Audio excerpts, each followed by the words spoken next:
And welcome back to another episode of Pokemon Knowledge. On today's episode, we're going to go over the state of the hobby with one of my favorite people in the entire hobby, Mr. Basic Trainer himself. Now, if you guys are not super familiar with Basic, he is now becoming a YouTuber himself. He now has his channel has his first ever video. It's actually popping off, so it's a lot of fun. It was a great first watch. But with that said, Basic, how's everything been going? What's new with you in the hobby besides being a big YouTuber now? Nothing new, nothing new. You're right. Apparently, I'm a big YouTuber now. I think as soon as you have one YouTube video up, you're officially in the circle, and so that's me now. Yeah. So thank you. I appreciate it. Thank you for having me on.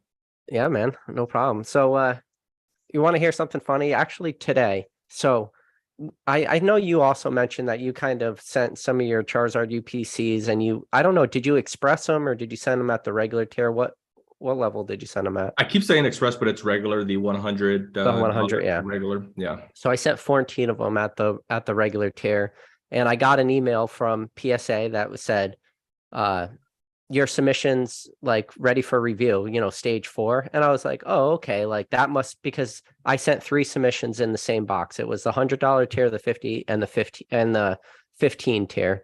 And I was like, oh, okay, they must have like just pushed through the 100. That makes sense. Like they got it the same day and it's already in the review process, but it wasn't. The 4th stage I got the email for was for my $15 TCG special. You know how crazy that is? Wait, what? Yes. That was what the email was for my $15, not the one that was in the package, but one that I had previously sent is already in stage 4. That is lightning speed, lightning bulk speed. That is obviously congratulations, very fortunate for yourself, but I think that's when, very fortunate mistakes happen on PSA's behalf. And you are one of those lucky winners, that happens to. So the story actually gets even better. So on my most recent submission I sent with the Charizard UPCs and stuff, out of all the time ever submitted in the PSA, that was actually the first submission I ever sent where I put more than one submission in the same package. I know it might sound crazy, but I'm just like super paranoid. I've never done it. I've always just been afraid of like packages getting lost and losing tons of cards at one time, or PSA mixing up stuff, or me not knowing how the packet right. Listen, I know how stupid it sounds, but I'm just telling you, like, that's what happened. But the TCG special I sent them, they received 2 TCG specials in the same exact day. And one of them already hit stage 4, but the other one also received in the same day is not in stage 4. So that's where the plot even gets a little bit thicker. So it was my assumption. So I've only been doing this recently on my own account on PSA. I've always used middleman, shout out James Carson and those boys over there. And I've used Ivy, shout out to her. I've used her a lot as well. And I've kind of come to the conclusion, let me start, doing this on my own. Ivy kind of pushed me that way. I was like, dude, you're doing this a lot. You might as well just do it on your own, right? My biggest concern for me, or I guess where I would be nervous on my end, is essentially the PSA process. Yeah. This is the stuff that always would freak me out because I was always hear the stories, right? I thought it would be very overwhelming. And if I was doing it on my own, I think it would be. But with someone showing you the steps, it gets a little bit easier. It was my assumption when she told me this, it was my assumption that everyone did this too. So when I heard your story, I thought I was like, oh, PKNet doesn't do this? That's crazy. Yeah, She I've never told done me it. always try to bulk as many items in one shipment, different tiers, especially if you're going to send some of the higher tiers. Yep. Because when you put that barcode on the outside of the shipper, the main shipper, if it's expressed, if it's the regular, they have to open the box and get that one out. Yep. No one knows exactly what happens after that, but the assumption is that they kind of are forced to just deal with it and just take the rest of them and push them through, because maybe the process to send them back or push them back in the box and put them back on the shelf, that process maybe gets a little bit more of a headache. No, that makes sense. So she says, always do that. So Yeah. I did that, and I had a reholder. That was as high as I went. I had a reholder and and 2 packs for me to get graded. So the box got opened up one day after it got delivered. Okay. And that is already an assembly 2 weeks later, and everything else is in research and ID. I don't know if that's good or bad, but it just seems like everything's keeping pace with the reholder. So I'm not That's complaining. interesting. I've never actually reholdered with PSA before, which I've had like some slabs that probably could use a reholder. Like a lot of them would just have like little teeny nicks in the corner, and mainly it would be because like I dropped it and it wasn't like enough to crack that case, but it was enough to, like put a little chip in it and like change the frosting color of it. Probably should have been reholdered, but I never did. So, and then I also have some like, I guess it's a little bit different, but I have some slabs I would like to be crossed over to PSA just to have that PSA slab on opposed to like a CGC or a Beckett. But in my like opinion, it's always good to crack that card out and send it raw. But with that said, like one of the cards I'm thinking about is like maybe a little bit more expensive first edition card where I'm actually afraid for it to downgrade. Meaning if I cracked it and it's only like a Beckett 8, but if it goes lower and becomes like a PSA 7 for like it's a first edition Raichu. I've showed it on the channel before. But if that thing like grades lower, that will hurt me inside to go from a, Beckett 8 to a PSA 7. That's not a good cross. I have a legendary collection, non-holo theme deck, Charizard, CGC 9. And I thought the same thing myself, but I rolled the dice. Well, not really the roll of the dice, because the ultimate roll of the dice is cracking it, but I just went for the straight crossover. Okay. And it got denied. I did not get the PSA 9. They said, nope, it's not good enough. And yep, I paid the fee and no crossover. So that sucked. I know. It's just, I feel like when they do that, there's some bias that goes in. I think it has to be like a really truly near mint card where I feel like if, legendary collection non-holos from the theme deck, from the lava theme decks, like depending on the condition, if you thought it was a 9, like there's probably a pretty high likelihood PSA would have graded a 9. But once they see that CGC slab, like they start looking at it maybe a little bit harder than they normally would. Yeah, 100%. It's all psychological. We know how that works. What about the non-holo Raichus from the Turmoil deck? Do you have any of those? No, I don't have those. No, you got to have those in there. Yeah, I don't have multiple, but I do have one. Yeah. So, everybody needs one. So, believe it or not, because you were talking about theme decks, hold on, I'm going to show you something I picked up today. Sure. What's going on, everybody? So, I picked this up today. So me and my wife had to go a couple towns over. We've had like Texas Roadhouse gift cards we got years ago, but there's no Texas Roadhouse close to us. So it's like Wednesday night. We're like, hey, we'll go a couple towns over. The traffic was brutal. We sat in, it was like a 2-hour round trip, like hour there, hour back. And we had the dog in the car, so we had to eat at home and stuff. But after we placed so this is a thing too, for whatever reason, couldn't get the gift cards to work online, had to like go there, order in person. It was a nightmare. But when we were there, there's like a Savers, like a little bit, it's pretty close to it. So we stop at the Savers and we're walking through and I go to the toy section. And this is what I see. Look at the price tag. For a whopping $3.49. 49 cents. It's now, still sealed? It is open. Okay. But I could feel the deck right here. The deck's at the bottom and it's solid. I can't, but I want to open this as a short. Like I don't want to open this right now. Oh, just do it now. No, I'm just kidding. Well, no, you just save it for the content. I got to save it for the content, but it's going to be a short. And if the theme deck's in here, one, if I get super lucky and it's so now I have like some thoughts running through my brain of what could happen. One, the theme deck's in there. It's open. Everything is light play. Number two, I open this up. The theme deck's in there, but the theme deck is still sealed for whatever reason. Or the third, the wild card option is I open this up and it was somebody's like deck or a bunch of hollows or something, and they just use this box to hold it. I think the third is the least likely of the situation. The first one's the most likely. Or someone's freaking vintage WotC first edition, hollows are in there and you just scored. Well, for $3.49. That's why I would have to record this.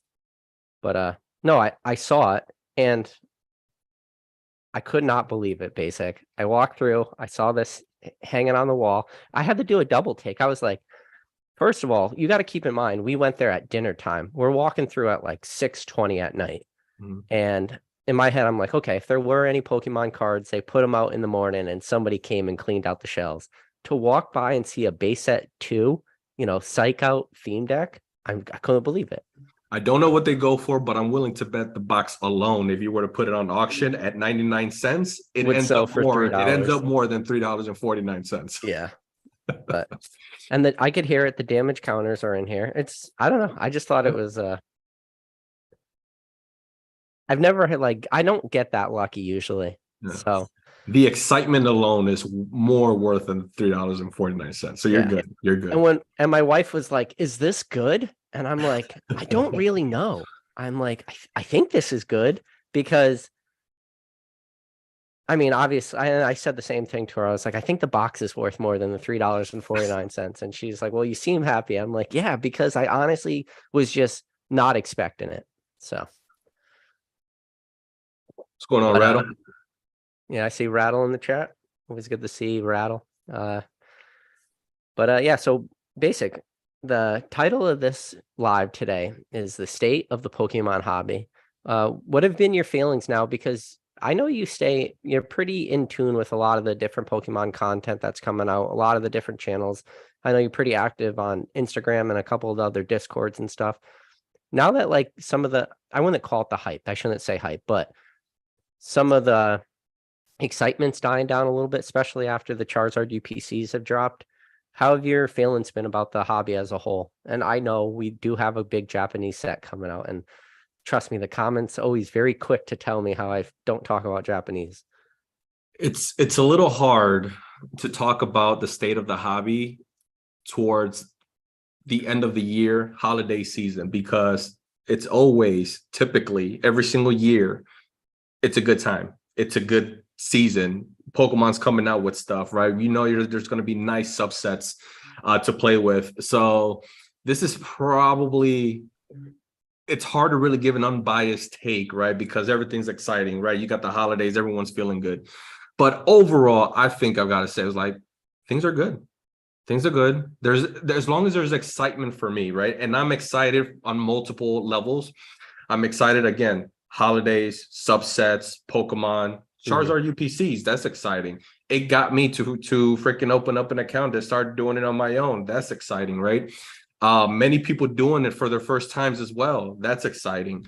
But then also something that I've been very excited about, which typically I'm not for at all, modern, but specifically Moonbreon, something like that has really captivated my attention. I'm following essentially every single auction on eBay just to see what happens. I'm not buying it. I'm not buying it raw. There's been a few shops that I've gone to. 550 has been the lowest. I'm just not going to play it, but it's exciting. I don't know where it's going to go. I feel like it's genuine. I feel like it's 80% genuine. All lanes are merging into one card, right? It's kind of what I've been saying. It's the person that genuinely wants it. It's the collector that genuinely wants it. It's the flipper. It's the investor. It's the shiller. It's everyone and their mom is in this auction or on these auctions. Everyone's in it. So I think it's just exciting because we've never seen a modern card do this, and it already doubled to 750. We were having a conversation in Oak's Discord, and there was a few people that were, giving their takes on where do we see the floor when it was at 700? Where do we see the floor for Umbreon? And we all said 300, 350, 400, 200. 2 weeks later, it doubled up, not down, up. We never saw that coming, so that's just exciting to see.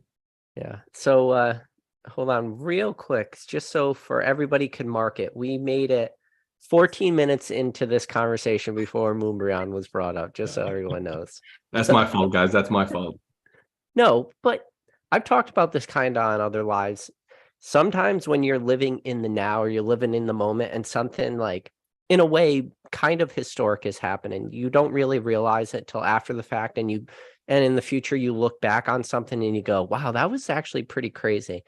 I think this is one of those exceptions though, where what's going on with the Moonbreon and what's going on with that card, I think a lot of us do feel like there's a little bit of like this weird Pokemon history being written. Now, I don't know where that card winds up. I don't know if that card winds up greater than $2,000 or if that card winds up, sub $500. I don't even say I would say 300 is too low, but like sub 500. I personally don't know. That card is defying all odds. But no matter what happens with it, 5 years from now, when we talk back about the Sword and Shield block and we go, hey, you remember like 2020, 2021, 2022, Sword and Shield and all those crazy cards? It will be almost next to impossible to have that conversation about Sword and Shield and not talk about the Moonbreon. Just like on my most recent live with Rattle and Ryan, and we talked about, the plasma sets, and obviously like the Ultra Ball always gets brought up in every single conversation as being the secret rare. Like that's a card that's very historic because at the time the prices were doing craziness. They weren't doing 1,500 with what we're seeing with the Moonbrown, but we saw like $500 crazy prices. And those cards were historic for the time. And when we talk about a set a decade later, plasma sets came out 2012, 2013, we still talk about that card. I think 10 years from now, Moonbreon still gets brought up in conversation. Now, I don't know where that card lands though. And those cards, we would say there's a reason for, right? There's a rhyme and there's a reason for it because those cards were playable. There was the playability aspect. The other one that comes to mind, probably the biggest one in my mind when it comes to playability, is Shaman EX, right? Oh, yeah. Roaring Skies. Roaring Skies and what Roaring Skies was. But see, Roaring Skies is different because, well, maybe not because of reprints like Evolving Skies could. That's what I was going to say. So correct me if I'm wrong, but was that like the first time that Pokemon had to do a major reprint because of the secondary market, right? Because Shaman EX was going for a crazy price, triple digits easily, like 150, if I recall, maybe even 200. And so that's when the reprint came out. And I've never known for them to have a reprint due to the secondary market. And again, I could be wrong, but that's essentially what started that, the prints, the reprints. Yeah. And so that's very different because those cards are playable. Moonbreon is more or less just based on fans and, people going crazy over it, hype, enthusiasm, optimism. Again, everywhere from like the genuine collector all the way to like the investor and everyone in between. I think everyone's getting involved with this guy, and that's the asterisk as that this one is the first of its kind because it's not playable. No one's playing it in decks. It's people just like it. Well, I think Roaring Skies did have a little asterisk to it. I don't remember the exact word, but there was some like announcement or something that came from Pokemon that pretty much said we are not going to reprint Roaring Skies. I don't remember the exact words. You would probably have to ask like, a Squeaks or somebody who was actually like working with distributors back then, but I forget the exact wording, but Pokemon did do something. They released some kind of statement saying Roaring Skies would not be reprinted. So then people went even harder into it. And then that was when the reprint came, and the reprint was a dump. So a lot of people were caught like, we use the word bag holders. Like there were some legit bag holders during Roaring Skies, and a lot of people really like leveraged overly heavily on that set and really got beat up by it. So yeah. So it's just going to be exciting to see it. I have been quoted to say that Moonbreon 2K by Christmas, but it's already been a little bit of a dip, because I think the record that I've seen since I've been following it is 1550. But I think now it's hovering in the 11 to 13, somewhere in there. So we'll see where the next ones fall. But the fact that it's the holidays, I think that's also going to help it. But we'll see what happens after the holidays. Because we know historically what happens after the holidays, after New Year's. The first quarter of the year is typically always bad for the Pokemon market. So, or there's dips. I wouldn't say bad. It's just there's dips.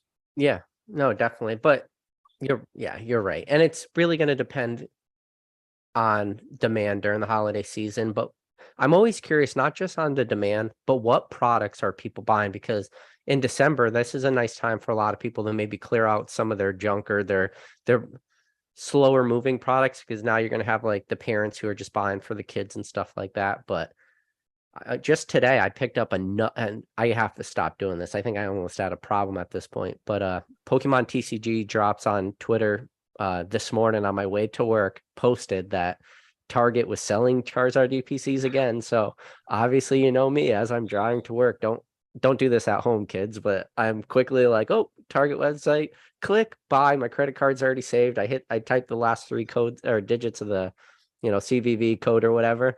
And thank you for your order. And I'm like, I need to stop doing this.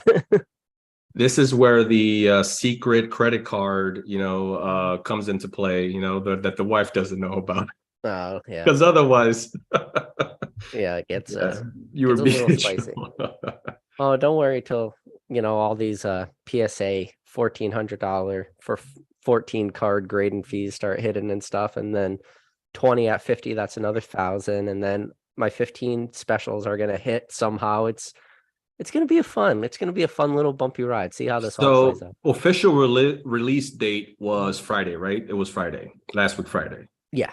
And that feels like a long time ago. I swear to God, like that's how quick everything's moving. And we know that people have had them beforehand, right? Yeah. Just a guesstimate. We know that we're just speculating here. How many V stars, or maybe even of each art, but I guess let's just make it easier. How many V stars are in PSA's hands right now? How many are sitting at their property right now? Hundreds. Okay, not 1,000 yet. Okay, that makes me feel good. Well, I look at it this way. So as of like yesterday, and keep in mind, this is a pop that's moving drastically, but yesterday, special livery Charizard, we're up to 867 total special livery Charizards graded. So that was like a little less than 1,000. Today, that number's priority increased by another 100. Like that's a card that's going to keep moving up. So it's hard to say, at these lower tiers, but there's a lot of people making this play. I think there's a lot of people very similar to you. While you've graded cards with PSA, but you've graded them through middlemen, I think there's a lot of people like finally rip that Band-Aid off, send some cards for themselves for the first time. I think, I don't know. It's going to be crazy. But I also talked about this on one of my lives. I want to say as recent as my last live, or the live before that, was we might see like kind of an anomaly in the PSA gem mint rate, because as soon as these $100 tiers come back, more likely than not, those were the cards that people who had a lot of these Charizard UPCs sent the best ones at the $100 tier and held back the poor quality for the 50 or 30 or 18, really depending on that quality. So the very initial ones that get released to the market, we might see like a 70 or 80% gem mint rate, because people were literally sending the best of the best that they had. And then as more of those cards get graded, we might see that gem mint rate like drop pretty drastically, because a lot of the print quality for these cards is pretty dog shit, to be honest with you. Which is surprising, I mean, I don't want to give up your play here. If you don't want to, we don't have to dive into it. But you mentioned the number earlier, how many you sent in at the regular. 20. That's quite the number. Yeah. That's quite the number. So 14 at 14 at regular and 20 at the 50. So 34 total. 34 total out of 39. 5 of the cards these are my remaining 5. And they're chewed up. Like these are, honestly, I thought about making a play at these on 15 and grading them as authentic. Oh, and just selling it as like an authentic art set and just seeing what I could do with that. So full transparency, don't know if this is dumb or not. I sent them in that's just a $15 bulk. I said, worst case scenario, it can't be worse than SDC at what was it, a PSA 6 or a PSA 7 when you went live, because of that auction that for a PSA 6 went for $70 or well, $68 for $5 shipping, so 73 all in. Right. So I said, this guy can't be worse than that. So for $15, I feel like these guys are okay. And I'm thinking Orlando anyway. Yeah. So people over there are gonna eat them up, when they're in display for $50. Who cares, right? It's not that crazy of a play, but I anything that was scrap, I just decided to throw them in at the $15. And I don't hate that play, but like I said, these are 6 or lower. Like these things are dented. Like they're dented. They're bad. Yeah. Especially like, yeah. I'm surprised you have that many that are good. Really, I feel like I Well, think I think that the consensus is that the majority of them are bad, right? that's Like not even eights. Like if you get an 8, you're lucky. yeah. So like if you look like on this edge, it's like lipped. Where's Ryan when you need him? Where's cool trainer Ryan? You're not gonna see it. But I don't know. Every card looks like a Gem Mint 10 on a camera, like everyone is perfectly blue, like no whitening on any corners from far away. It So looks good to me. yeah. Express it right now. Or we could do a giveaway of this. Oh, there you go. Still waiting on the giveaway that you promised everyone, Basic. Yeah. I told you that I needed you to help me with that. And I just got my first video up the other night. Like, what do you expect from me? True. So me and my wife did open a couple packs the other night, and this is just one of the cards I pulled. This is Of for course. Brilliant Stars. Yeah, of course. Or Raichu. That was a big personal chase of mine. Good card. I don't care what anybody says. Yeah, You don't right. get- Not every card has to be a PSA 10 first edition Charizard basic. Of course. Well, I was gonna say when you pulled out that Raichu, it was like, yeah, anytime I see a Raichu now, like it's funny how people just all of a sudden, right, just because of YouTube and putting yourself in front of the camera and whatnot, all of a sudden people recognize you just by this one Pokemon. It's like they see this Pokemon and automatically PK comes to mind. Whenever we see Raichu, PK comes to mind. Whenever we see Jolteon, right, Jetman comes to mind. And so it's just funny how people have these attachments to these Pokemon and we recognize them as such. Yeah. Well, it's it is weird how that is. And just like a Mawile, I think a rattle Pokemon because he's the only Mawile fan I know in the entire hobby. So Exactly. Yeah, perfect example. yeah. Matt M said we trust you, PK. Yeah. Trust me, if that didn't have a ding in it, that was going to PSA, I promise you. It was going fast forward. But yeah, so I was telling you before we started the live too, just so for anybody out there who's curious, I'm gonna start doing like how did I forget how I named it, but like channel, how did I made a video today where I just talked about channel highlights. So every day there'll be a new channel highlight that comes out because I did realize that there's a lot of good information in a lot of these older lives. But if somebody just discovered my channel yesterday or today, in order for them to go back and watch every live, you're talking hundreds with an S hours worth of content. And one of the big, somebody actually made a comment in one of my videos where I showed the FPO packs when I did that video live. One of the comments was actually a good question. They said, how did you know those were FPO packs? But when I read that comment, I was like, what do you mean, how do we know? Like, don't you remember Rusty's video? But then in my head, I was like, wait a second. Rusty's video was 7 years ago. And I'm expecting somebody to have watched one of Rusty's videos from closer to a decade ago than further away from a decade. Expect them to watch that. And then Rusty was on my channel and talked about how he sourced FPO packs. That's like an hour into my live.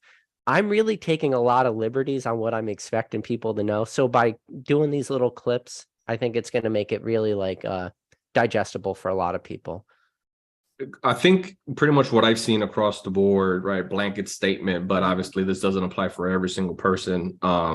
Most folks, even within the niches of the niches now, they've been in here for about 2, maybe 3 years. If they're lucky, they were in here for maybe 3 years. But yeah, essentially the hype, COVID, that 1 year, that one special year, is what really got most people in today. The people that are in today is when they came in. So Yeah, 7 years ago. Like, yeah, Yeah. that's crazy. So like when I read that comment, I read it like, he was asking, how did we know? And in my head, I was thinking, how do you not know? But then when I broke it down and I was like, you know what? I'm going to do my best because a lot of those stories are on my channel. Like tomorrow's uh video is just going to be it's my interview I had with James Z&G Emporium, and it just talks about how he sold his first edition booster box to Logan Paul. Like everyone knows that Logan Paul owned all those first edition booster boxes, but people don't know like the backstories. Like, how is that sourced to him? How did James get in contact with him? How much did he sell it to him for? And all that content is right there, and it's just like it's going to be like a 6-minute long video, but it's going to say, how did James get a hold of Logan Paul? How did he broker the deal? How much did he get? How did he deliver it to him? How did Rusty get a hold of uh, Logan Paul? How did Rusty deliver his package? Rusty's package has an absolutely ridiculous backstory to how it was delivered to his house. But all that information is in one 6-minute video. But the problem is, you have to watch that entire live with James and make it like 2 hours in to hear that little 6-minute clip of how Logan Paul sourced his booster boxes from two of the bigger people in the hobby. So I want to start doing that and make it very digestible for people so they could start to be like, oh, okay. Did did James include that in his own video, or was that part Probably, of? but that's Because the thing. Like, because I remember seeing him in Logan Paul's on Logan Paul's channel. yeah, Logan Paul's editing included James Carson in that video. I think they were in their kitchen, and there's James, which is like a crazy thought to know that James was in this room with Logan Paul. yeah. But yeah, I do remember seeing that. I just don't remember if it was on James's channel or not. Yeah, so when he was on my channel, he talked about that. So like that's tomorrow's video. Then the day after is just talking about the guy who traded for the Illustrator Pikachu and what did he trade? What was part of that trade? And then the day after that is just how did Rusty source his FPO pack? So I feel like all these in, less than 10-minute long videos, because my most recent live that I did before you, I tried to like play that game. I was like, I'm going to make this like a 20-minute long video. I hated it. It came off at the end like I was just ending the stream super hard. I'm like, this isn't what I want to do. I'll just take all my old content and I'll like clip it and take some of the highlights and do one a day. And people I think will really enjoy it. At least that's the plan. And if people don't like it, like, Yeah. oh well. Have you seen any questions in the chat though? Questions. Alex, wait, the FPO pack video was 7 years ago? Yes, seven Yeah, years ago. because it was about 5 years old in 2020. So Yeah. it's definitely about 7 years old. The one thing I would recommend for folks that are, this new in the hobby, go back to those. Go instead of just going from recent, go from oldest Yeah. and just binge watch. And if there's ever like a week, days where content creators are just not coming up with content, go to these folks, go to TCA, go to Gem Mint, Yeah, go to the gym. and just go in reverse, go from oldest and just go through even some of the more mainstream YouTubers now. If you go back in reverse, you can see the difference in their content, and it's pretty cool, content to see them just going to shops or buying collections, things like that, instead of like your breaks and ship and rips and whatnot today. Or even like a Leonhardt, go back. There's like there was a few videos of like a little small timeline that I really liked. He was sitting at his desk, but not like the desk he sits at now, but like an actual desk with an office chair, but like a gamer chair. And there was a little while where he opened up a bunch of like, Nintendo sets. And one of them, I know he pulled like a couple gold stars and like back-to-back videos. One of them was like one of the Reggie gold stars. But it was a different feel to those videos. Like back then it was just different. It felt good.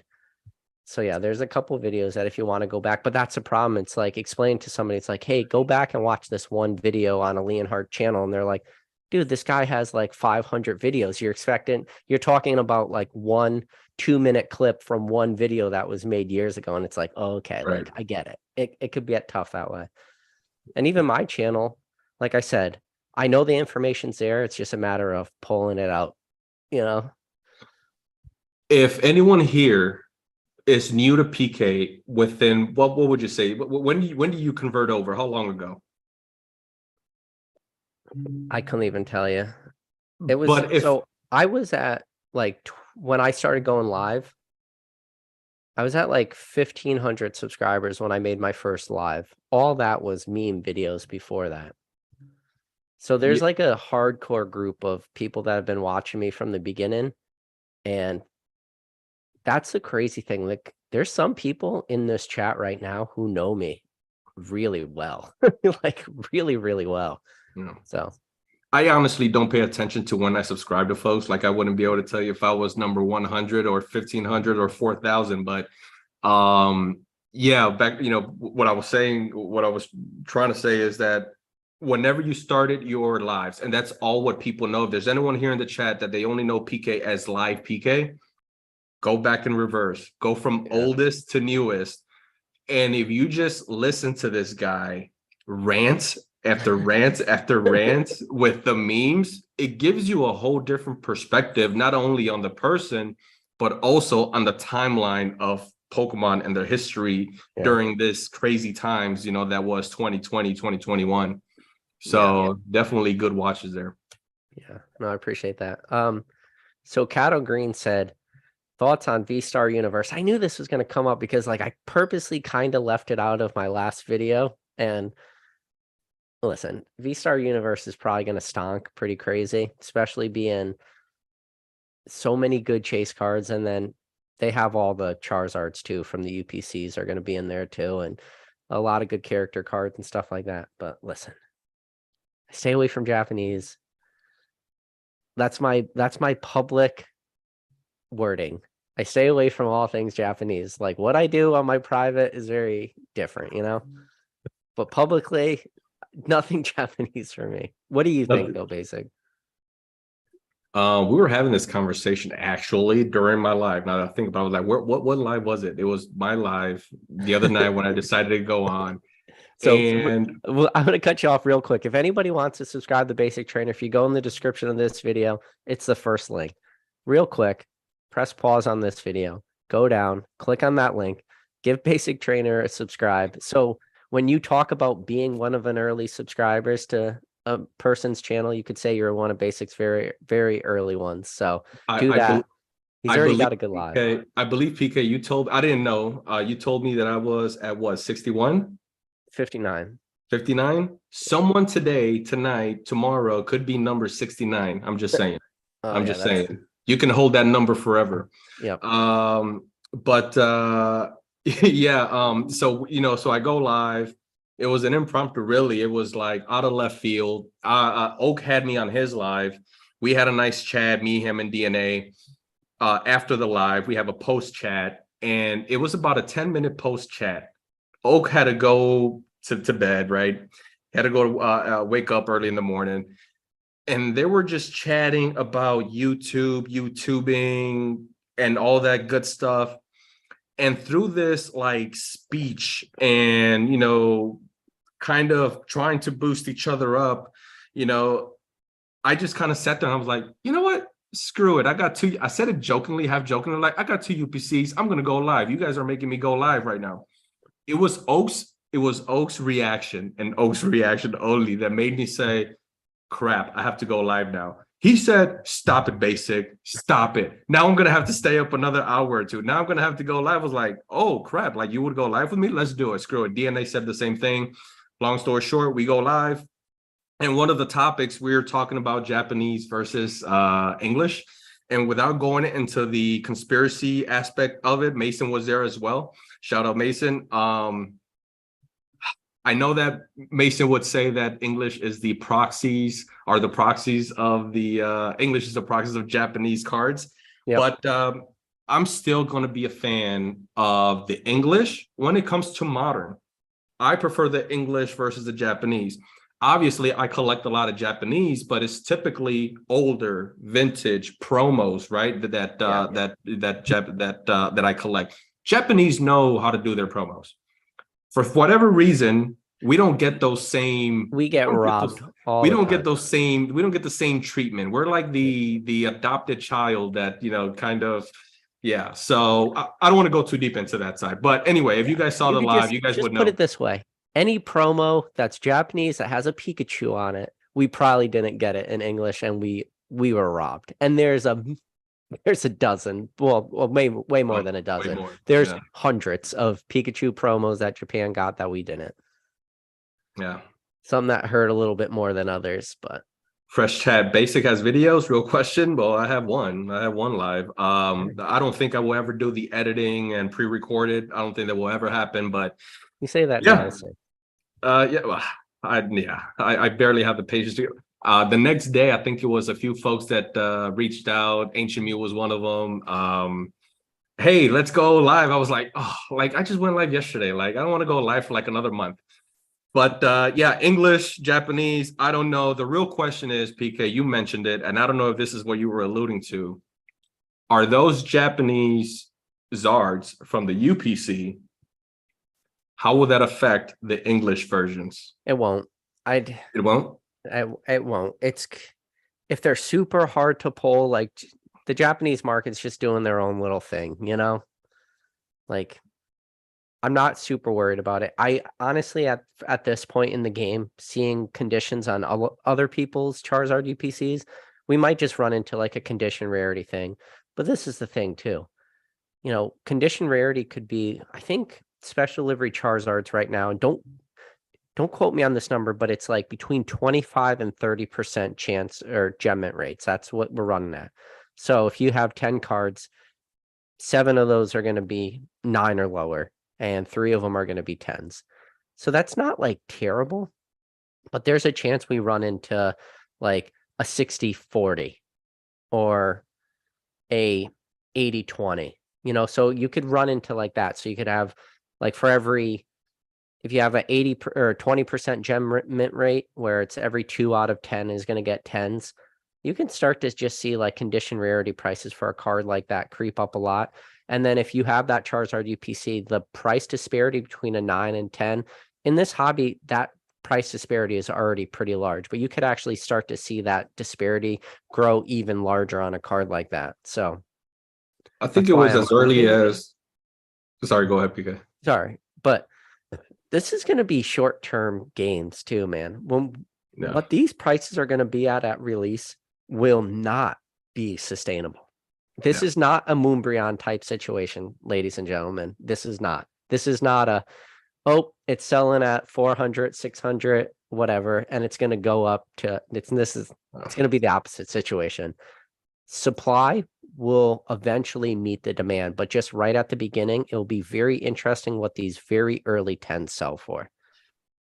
It's almost very easy to predict like these cycles, right, of a card and the hype. And there's always, these cards are always going to have a certain demand, and people that are just not, I'm going to say not patient, but then who knows, maybe these are actual people that just have pockets and they don't have the patience to wait for something, to get more affordable. So they just go and buy the first cards, right? And they don't care because they have, it's a dime in a bucket, right? But yeah, I've been saying it since Sunday. Whenever I was staying in tag with every single YouTuber opening up a UPC, and it was very apparent right away that quality was going to be an issue.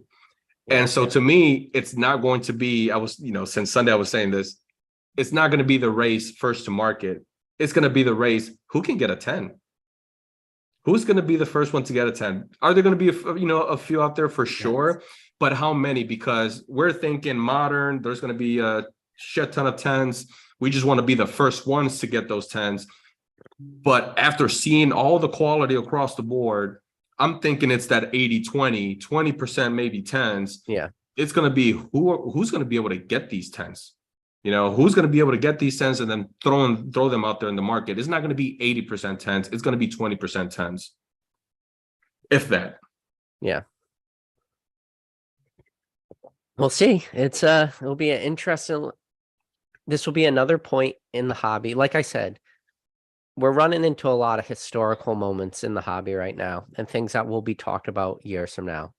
You know, I don't think people will be talking, and it's the same way as like this Charizard UPC, people will talk about it. People will talk about like the Celebrations UPC in the future, the same way people talked about like the Hidden Fates UPC, or, the way we look back on. I don't think we talk about it the same way, or how people look back on like some of these generations, like red and blue boxes, or go back a little bit before that, maybe like Dragon Majesty, and how we now talk about like super premium collections and maybe like a little bit of missed opportunities on items like that. Or I think we're running into, and I think the problem is the further you go back, no one realizes that they're in moments of historical aspect. Like I said, like going back, no one knew that Shining Legends ETBs, when you walk through your Walmart and you saw them sitting on the shelf, that maybe you should just pick them up and start storing them. Nobody thought that. Go back a little bit before that and look at like the plasma ETBs, first ever ETBs. No one looked at those things and said, maybe this is something that's going to be worth $3,000 for this Plasma Storm Lugia ETB. Go back a little bit before that. It's just, you keep going back far enough, people don't realize that like maybe products are special, but the problem is now we live in today and none of this shit's sleeping on anybody, right?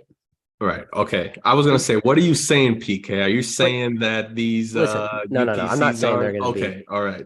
But the problem, I think the difference is too, is when you go back to products like that, they inherently weren't special too.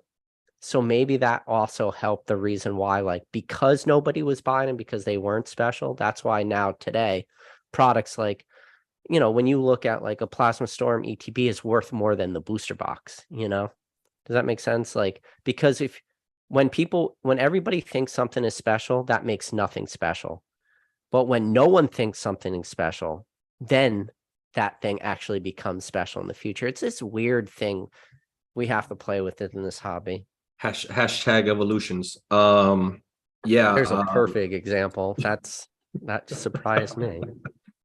Yeah. It's again a major part, and I think it's just naturally is right. That's nothing new. A major part of markets, a major part of this hobby is psychology.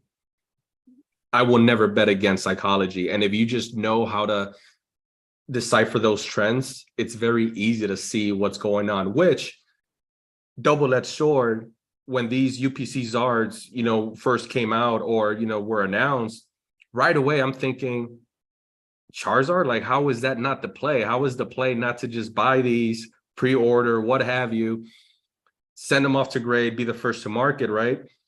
But then it was very apparent that everyone was doing this because the cat's out of the bag and the And I didn't demand is help already that. there.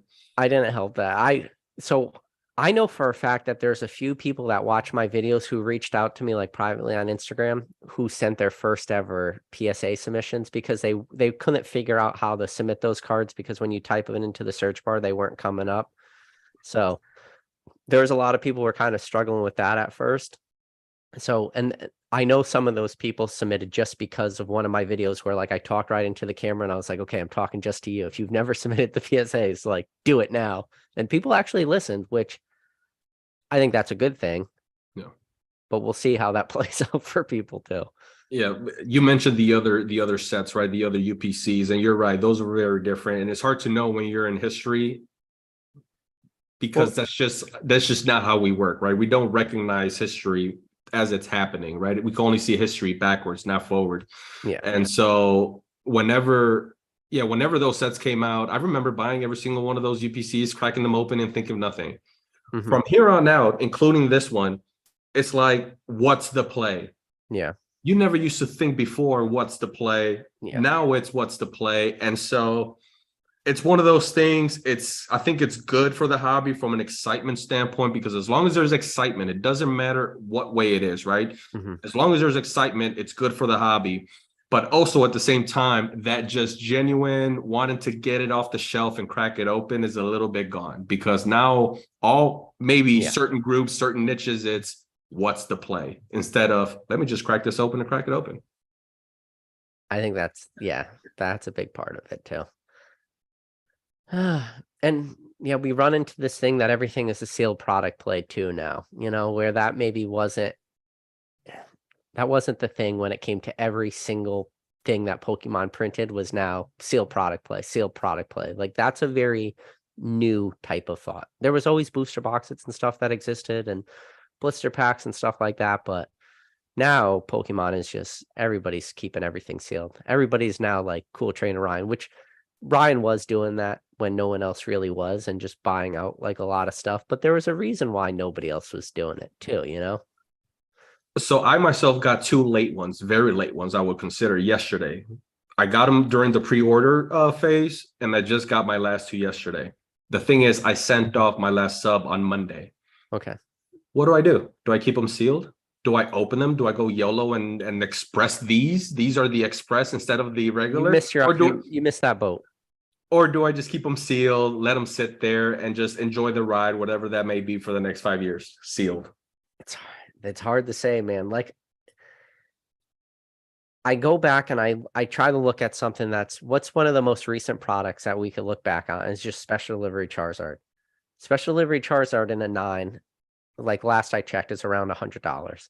In a PSA 10, last I checked, is between $300 and $400.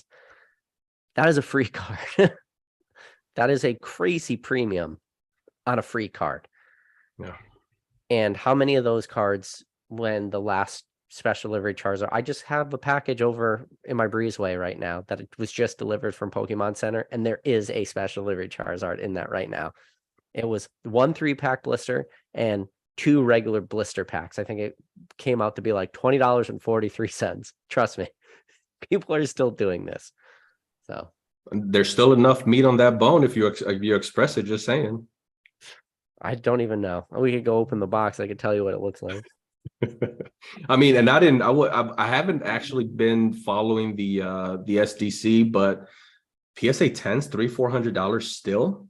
Yeah. Man, that's crazy. It is crazy. There's a lot of crazy stuff that goes on in this hobby, man. Yeah, which is why, again, as I was thinking, because I knew that was the case, I just didn't know exactly what the number was. But that's why when I sent the scraps at the $15 rate, that was my thinking. I'm thinking Orlando. I'm thinking put them in the case, $50. Someone's gonna buy it. Someone's gonna want the V-Star PSA 5 for $50. If not, I'll just have to eat it. That's fine. Yeah. So I think I'm gonna skip Orlando this year, but I think Charlotte's gonna be my play. I think Charlotte will be the big con this year. Charlotte? Who's going to Charlotte? Everyone. Everyone's going to Charlotte. Okay. I'm trying. I'm doing my best. I got the wheels turning. There's a lot of things moving in the background. I think it's going to be here's my suggestion to you, PK, because back when Denver, and I know that people are not going to remember this, but when I want to take credit, I don't think I'll get it, to hype up Denver, because if we went on a live, people were talking about collecticons, and I said, guys, there's one in Denver. Swami's in Denver. What's going on?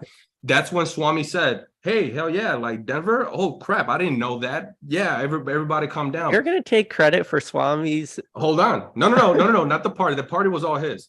That night, Chev, are you still here? Chev will remember. Chev that night said, hey, Swam, can I have a place to stay? I'm pretty sure he said it half jokingly. Swam said, yeah. And after that, Chev said, okay, cool, I've got a place to stay. And ever since that night, it just kept snowballing and snowballing and snowballing. Anyway, if you want the same thing to happen with Charlotte, you're going to have Rusty mention Charlotte quite a few times during his, on his channels, on his lives. Well, and then it will happen. And then I will tell you right now, there will not be a Swami's type event at Rusty's, so you can throw that idea right out the window. I'm not saying that's. I'm not saying. But at the event, though, at the event wise and trade nights and stuff like that in the hotel, I think we could get the right people involved. I think it could be a lot of fun. I think there's a couple names that come to mind that I'm not going to say because it's super long from now. September. I mentioned it during my last live, and you could see Ryan's face like, September, shut the fuck up, like he wasn't listening to it. But I think you got to give people a little heads up, a little breathing room. That helps. Get the wheels turning. That helps. I mean, Denver is still in October next year, guys. So I'm just saying. I mean, that's even longer ways. You even have more time to prepare. But Yeah, I don't know. I don't know which Collecticon is going to be the one, but yeah, for sure. If people say Charlotte, I'm in Charlotte then, but I'm yeah, saying Charlotte. Charlotte just doesn't seem like it's that, the appeal to Denver is like the Mile High City, the mountaintops, and all that good stuff. Oh, Charlotte, give me a like what does break, Charlotte? basic. I was in Denver. It's all nothing but skyscrapers. You're not going to be seeing any mountaintops unless you're flying into Denver. I mean, I did had a hard time breathing, so I did have that experience. I mean, that's something. Yeah. So Fresh Tat said, is PK going to Florida? No, Fresh. I'm going to be skipping out on Orlando. I would like to go. I considered it, but Are Charlotte. there any other ones that you're considering at all, or is it just Charlotte and that's it? I would probably have done Charlotte and Denver, but the problem is how close they are together. There's no way I'll be able to, do both. And No. Charlotte's the one I want to go to this year. So with that said, any other ones though? If it's not Denver, is there any other one? nope. No. I'm just probably gonna do one next year. If hopefully somebody from Collecticon's watching this live, or they're gonna watch this live after the fact, or they get their head out of their ass and figure out something that's going on maybe in New England. My Gary and Chumley's following. You guys didn't even let me know. Who caught that? Who caught that in the chat? Yeah, can we please get a New England Collecticon? I don't care if it's New York or Boston or Connecticut or New Jersey or Pennsylvania. Any of those will really work. That's really not even all Northeast. So that's right. I completely forgot. I'm gonna skew away a little bit from the typical conversation here. PK, MetaZoo, Seance, release. Oh, how's that map pricing treating everybody again? I don't know. I don't have meat. I don't have skin. I love that I was at Denver Collecticon and I had I wasn't in an argument, but a heated conversation with somebody at a booth, and it was like, map prices is dumb, blah blah blah, and they were like, oh well, watch, it's going to be different with Seance, and I laughed in their face. I said, we'll see. We'll see if that person's watching this video. But hold on. Back to my point, PK. You could have been hanging out with old school Nick Pokemon if he's in the chat lurking. He was at the MetaZoo Seance release, right? One of the biggest haters of MetaZoo. He was there along with Jake. Yeah, you could have been there rubbing elbows. I've been to Salem many a times, many a times. It's not that far from my house. But not with MetaZoo in town. Can you imagine if I was there? You know why old school was there? Because he thought maybe there's some free product there, and he got tired of 99-cent singles. He's just trying to scalp some MetaZoo. Which reminds me, I remember you doing a pack battle with someone, MetaZoo, one-on-one. Release the tapes. Luckily, that video, if there was a MetaZoo pack battle, only exists on my phone, and that will be released. There's like a timeline. There's a contract that's signed. Release the tapes, PK. Yeah. It's like the Pfizer report. 75 years from now, Basic will be able to release that tape. Thrifty over here. So I just kind of have to do it, PK. Thrifty, going live. Myself, Ivy. We're going on Thrifty's channel on Friday. So PK, I'm sorry to shill, but I'm going to shill Thrifty's channel if I may.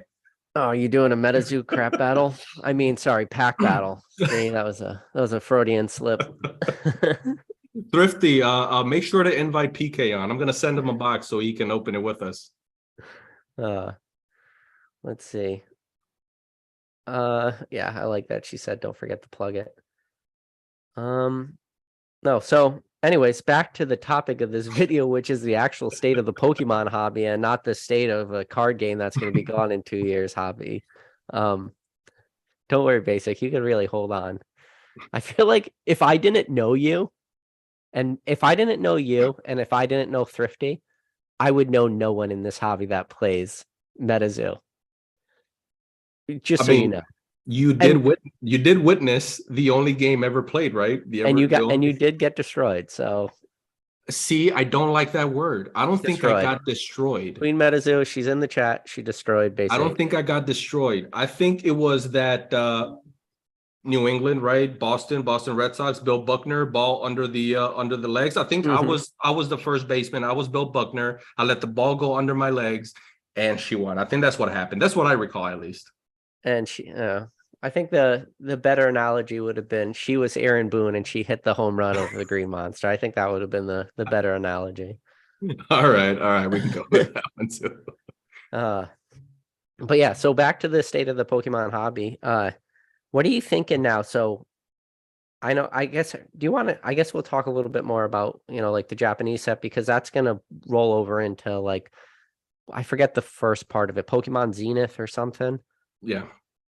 Do you think that's gonna go crazy if those cards are as good? Do you think we're just gonna see like, you know, Silver Tempest hype, and then we're gonna go right into this, I call it like set 12 and a half or whatever you want to call the specialty set, and then right into Zenith, that hype's gonna continue. And then obviously now we're moving into a new timeline of Pokemon, and this new timeline is gonna be Scarlet and Violet. Do you think Scarlet and Violet bringing back and who knows how Scarlet and Violet plays out if we still see alternative arts? I've already seen like whispers of like crystal cards and what can crystal cards mean? Can we see like crystal full arts and back to like an EX feel, whether it's like Aquapolis or Skyridge, like or crystals being chases again.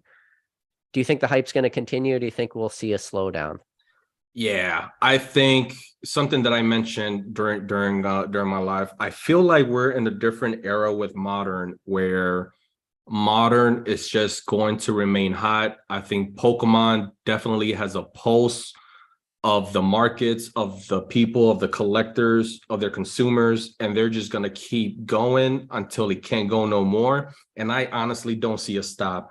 I don't think, and I remember we were having the whole conversations of modern versus vintage, right? I think I'm ready to say the debate is over just because it's just psychologically, people are just not going to let go of what's the next big thing. They're not going to be able to let go of that. And so Moonbreon maybe goes down. This is annoying me. Moonbreon maybe goes down, right? But it goes down only because of the next hottest thing. And Pokemon, I feel like they just have the pulse right now and they know exactly what to bring out. And V-Star Universe is just going to be, I think, that hot. It's high class, right? The high class set.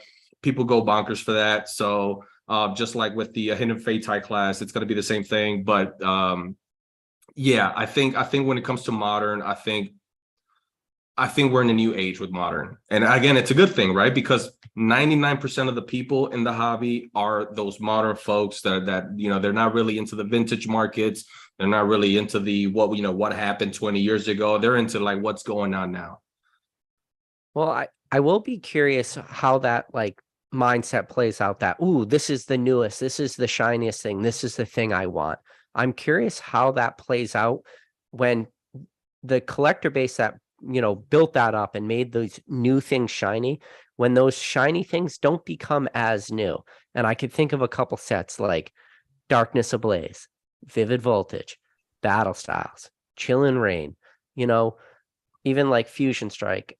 When the new shiny cards in those sets stop being new and shiny because now you got something a little bit newer and a little bit shinier, how do those sets now play out when you have, because that's going to be the determination, because those sets are in the timeline where people started, picking up a ton of product.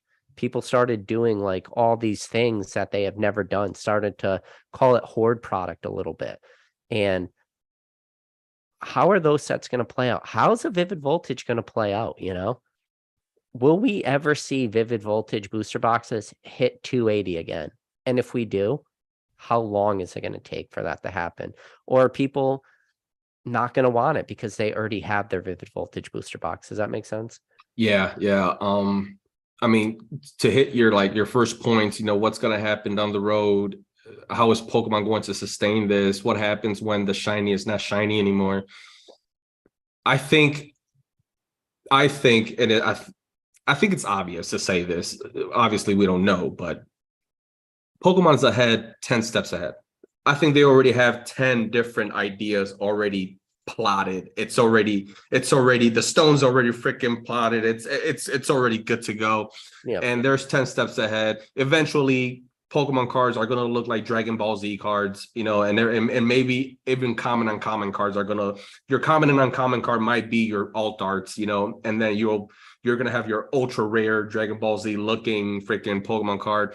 What happens after that? Who knows? Maybe the numbered cards to become a thing. But yeah, I think it's just, they're just gonna have to keep pivoting, adapting, and just giving the consumer something new. And as long as they can do that, as long as they're able to retain the audience's attention, they're going to be okay. They're going to be okay. Yeah, they're gonna be okay. But like I said, it's not a question of if Pokemon's gonna be okay. I think Pokemon's gonna be okay. It's gonna be what happens to these sets. And I think we're gonna run into a timeline where it'll be interesting because there's within like a very small timeline, you have such huge outliers, you know, Evolving Skies being a big one. What are Evolving Skies booster boxes prices doing in comparison to like a Battle Styles or a Chillin' Rain and stuff, which we're talking like we're only removing like what separates, you know, Battle Styles from Evolving Skies is like 3 sets, you know? It's nothing. So we'll see. It's that old phrase that kept, you know, that keeps getting thrown around, especially during the vintage versus modern debates, the era. Modern will be vintage one day. Oh, Psychologically, people are just gonna want vivid voltage when it's 10 years old.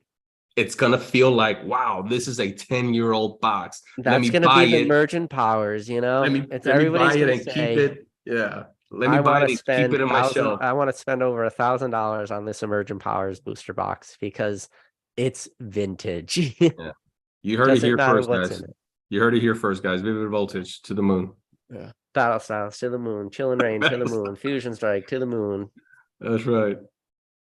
Darkness Ablaze to the moon, Oh man, that one's painful. Rebel Clash, Sword and Shield. Oh my god. Yeah, it's funny how the past half year, maybe if not a little bit more, I've definitely have shifted from the no, modern is not investable, and I don't think it's investable. I just think it's hard to beat human psychology. It really is. Never bet against it. And right now, everything just kind of points at modern is going to be vintage one day. Modern is cool. Modern is awesome. Moonbreon to the moon. And these things are just going to keep driving and keep getting crazier and crazier. And we were having the conversation, what does this do to the vintage markets, right? What does this do to just your average, you know, promo card, Japanese promo card, you know, set cards from WotC era? Does the modern the modern consumer, the modern collectors, investors, what have you, does that take away from the vintage, or have they always been 2 different lanes? And I feel like it's always been 2 different lanes, but what do you think, PK? Well, it's tough when you get like really high end stuff because it's 2 different lanes, but when you get to the high end stuff on the modern, think of how much market cap is added for each modern set that the market has to absorb the market cap of just say a Moonbreon card alone. 2,000 plus cards. I think I saw somebody said that market cap of a Moonbreon is like over $1 million or something. Someone quoted, I think I heard DNA say it was 3 million. Oh, at the 1550. Okay. So if you have over $1 million just in market cap of one modern card, that means that the market has to keep absorbing $1 million for every release, $1 million for the Moonbreon. And then I'm sure with Silver Tempest, that Lugia is probably going to be an expensive alt art too. Like there's no denying that. It's probably going to be hard to pull. It's probably going to be very expensive. The first PSA 10s are probably going to sell for over $1,000, definitely over $700 for those very first 10s that hit the market. So then you have eventually when all the Lugia cards are graded, you probably have a market cap and just all those cards of another $1 million. That market just has to keep absorbing $1 million, $1 million, $1 million. There's got to eventually come to a point where it comes to a head and the market eventually says we can no longer absorb millions of dollars worth of market cap for every single new set that's released, especially when Pokemon is pumping out 4 to 5 sets a year, depending on specialty sets. So I don't think it just gets added on. I think it gets transferred over. So I believe that when the next hot thing comes out, Moonbreon falls a bit, maybe falls a lot. And it's just going to keep transferring over and over and over again. And it just gets trickled on. And then the one behind it gets even lower and lower and lower. I think that's what's going to happen in the future. But modern modern will always be in the eyesight, in the crosshairs of the consumer, of the collector, of Pokemon as a hobby. And yeah, so I think that's how it's going to work. That's my theory, that whenever the next hot thing coming up will make Moonbreon come down, and maybe not the very next thing, but then the next thing after that, like you said, you got to add another million, and you got to add another million after that. At some point, yes, you just can't add another million. It gets transferred over. It is funny how quickly the market moves, and you don't like, you'll have a video where all somebody will talk about is like the most current modern stuff, and then pull yourself out like 6 months afterwards. People never even bring it up in conversations. Like Champion's Path. Champion's Path at release went crazy. No one even mentions Champion's Path anymore. Or Shining Fates. Shining Fates ETB selling for greater than $100, you know, like 100, 120, 130 for Shining Fates ETBs. No one mentions Shining Fates anymore. Vivid Voltage booster boxes in November of 2020, December of 2020. Crazy. You don't even hear people talk about it anymore, basic. Like, it's as if Champion's Path never existed to people. Like, you almost bring it up to them and people go, you know what? That was a specialty set. You're right. We did have, that was there was 2 Charizards in that. I remember the ETB, the Charizard V promo. Oh, right. So I guess technically there's 3 Charizards in that set. You know, like, that's how people remember. But go back to, you know, Champion's Path Charizard days. No one can find them on the shelves. Everybody's losing their freaking minds. It was the hottest thing, the most boring set in the world to open if you don't pull a Charizard. But you say no one talks about it, but it's funny how the niches of the niches and the people, you know, within these groups work, because I was just having a conversation with a person about about just that alone. And you know, the ETB Charizard Champions Path, and we were quoting prices last night. And no, actually it was during the day, and I was looking up the prices on, what is it, Pokemon Price, I believe. And I guess maybe I knew this back then, but again, you forget through time, right? $1,100 for a PSA 10. $1,100 for a PSA 10 ETB promo. You know, but that's the thing. There was somebody out there who paid $1,100 for the Charizard V. That, what is that card in a PSA 10? Like $30 to $40, I'll 30 say. to 40, yeah. Yeah. I thought it was actually closer to 100 still, but no, it's 30 to 40. So somebody paid $1,100 for that card. Oh, yeah. I mean, when you think about it and you sit back and you're like, what can I buy for $1,100 in the Pokemon hobby? Hopefully nobody in this chat, the first thing that comes to their mind is the Charizard V promo from Champion's Path, you know? And the way I always see it, right, it's you're riding up this mountain, right, of the market price for a card, and then you're coming down. But when you look at the top third, the peak of the mountain, you're still looking at 750 plus, right, of this card. And so many people that bought this card at 750 plus, between 750 and 1150.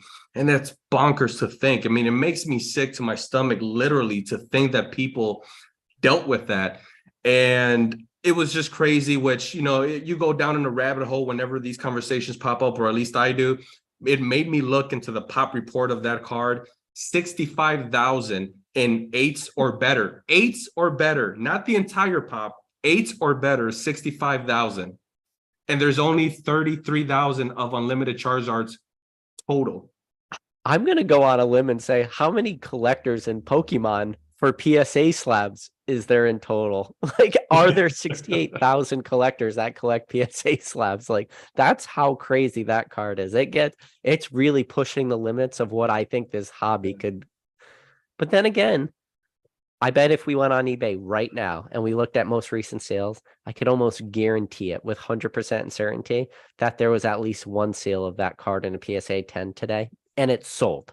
Oh, they sell all day. They They sell sell all all day. day. All So you throw one up, it's gonna sell for 30 to 35 bucks.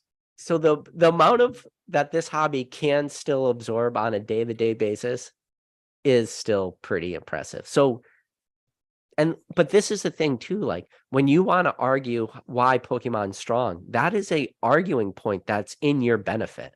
Where when you look at that card and you look at the day-to-day sales of that card, you say, this is why the market's still strong, because the market could still like absorb this card at $30, meaning the buy it now is not sitting up, it's somebody's picking it up. And it was actually, now that now that I'm, you know, recalling the conversation, how it started out with my conversation of why I subbed the scraps at So, at you know, at the $15 bulk, because if PSA 10, you know, is still collecting, you know, $35, I'm not saying that a PSA 5 is collecting $35, but worst case scenario, I'll break even right or back. even lose $5, you know. But if Champions Path promo, $35 in a PSA 10 today at 65,000. Are you telling me that there's more than 65,000 slab collectors? That means that if you throw your Charizard out there, your Champions Path promo, PSA 10, there's someone out there that still does not have a Champions Path promo. They were smart on waiting until it hit $30, but they're gonna sell. They're gonna sell. It's gonna be bought. It's gonna be eaten up, and it's 65,000 pop in 8s, 9s, and 10s alone. That makes me feel confident in throwing the UPC Zard at $15, even if they're PSA 5/6s. I mean, I don't think any of them are PSA 5/6s, but maybe 7s for sure.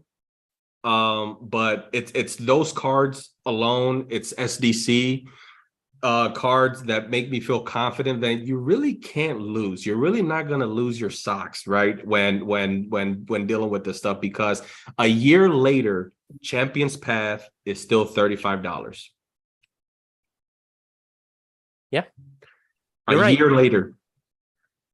And that's why when you said you can't really lose, what did you say? You can't lose your socks. That's why when ZNG and Cam and they have their sign in the background that says never punished, everyone always says someday people will be punished. But this is the thing. The Pokemon hobby is extremely forgiving. Now, if you're really doing like erroneous things and the things that are just absolutely egregious and you're never going to recover from those things, then this hobby probably won't be that forgiving. But Yeah. and I don't know if it ever changes. That's the thing. I want to say it will change eventually, but I can't say with like 100% certainty that the market will ever change. And that's why, because I say it won't change, that's why I still feel like this hobby is timeable in a way. And it'll be race to the bottom, you know? But then this is a crazy thing. I have told you, and so you graded your Charizard UPC promos at $100 tier. I graded mine. I'm going to race mine to the market, and it's going to be race to the bottom. And I'm sure you're probably going to be doing a very similar thing. Like, I need to get out of these cards. We're going to be racing. We're all going to be racing each other. Yeah, but then, and we'll probably make a bunch of money. And then somebody probably 2 years from now will make a video and they'll be like, hey, you remember when PK and Basic graded those cards at $100? Look at how much money they must have lost, because then they'll be selling for like $50. Be like, these guys must have lost a ton of money. But they'll never tell the other part of that story where those cards were sold 2 years prior than that, you know? Yeah. And it would be like, why were they so dumb and graded these cards? And history repeats itself. It's very, I'm going to say obvious, but if you just look at it, if you just look at the timelines and really pay attention to every single set and what it's doing and what the hype card is doing, it's just almost easy to predict what the next set and the next hype card is going to do, you know. And it's going to be very easy. Again, nothing crazy, right? It's everything is about cost basis. Everything is about, you know, making calculated risks. But yeah, you're not going to lose your socks if you just buy one or two first to grade. You're going to make money. Worst case scenario, which is hard to do, you'll break even. But I also don't want to sound like it's guaranteed either, right? I don't want to give that notion either. Nothing in life is guaranteed. But there's some things we'll see. We're getting very close. Those first cards are going to start coming back in like a week or two. We're going to see, and I'm sure we'll talk about it.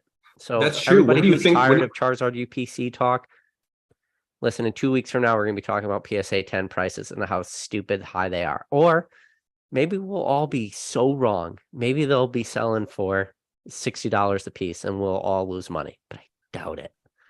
Two-parter. One, is it true that PSA or grading companies in general cannot grade cards until release date? And two, when do you predict the very first slab, just period slab, the first slab hits the market on eBay? There'll probably be a couple people pretty ballsy sent them at the 150. So those will probably be the first to come back. We'll see how those like grade though. We could be talking. I bet you there are some people got them early, had them all submitted, so they arrived to PSA on a Friday, the day they were released, and they're probably at 150 getting close to being pushed out right now. And then if those people do push them through at the 150, and those cards obviously at $150 tier are going to be scanned into PSA. When they get their grades back, they're going to be able to look up their cert number. They're going to be able to pull up the photo of that card, and they're going to be able to list it on eBay via the photo before they actually even have it in hand. Yeah. That could be coming up, man. We could be like a couple days away from those very, very first ones hitting. And even at regular, again, I'm predicting somewhere right in the middle of December. I'm thinking before December 15th. And you're talking about Christmas shopping. We're talking about Christmas shoppers and people looking at this, people sitting at home on vacation, for the last 2 weeks of the year. It's going to be exciting. It's going to be fun.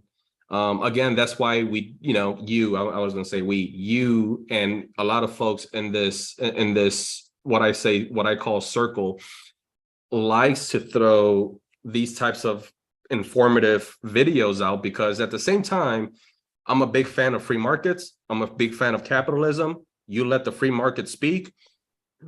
But we are also saying, hey guys, like, this is predictable. Don't do it. Which is what we're saying is we're selling them. We're not buying them. That's a caveat. And that's the question is a lot of people sometimes will look at some cards and be like, I think I got a real good deal on it. And then sometimes you have to think, did you get a good deal? Or did the person that sold that card to you, were they the one that got a good deal? Why were they selling it for low prices? And that conversation could be had for a million cards. But it's getting late. I got work in the morning. I'm very happy, Basic. You're always solid. You're always very quick to come on when I ask you. But for everybody out there watching, who's currently watching the live now, who will watch the live in the future, first off, I'd really appreciate it if you could hit that like button. It helps me out a lot, pushes this video out to other people. Maybe the YouTube algorithm will pick it up, and some other people could learn from this video. But most importantly, in the description link of this video is Basic Trainer's channel. Do me a favor, click on that link, give Basic Trainer a subscribe. He has his first ever video was an awesome live. It was him, Mason from Cardinal Gaming showed up, a bunch of other people. It was a lot of fun.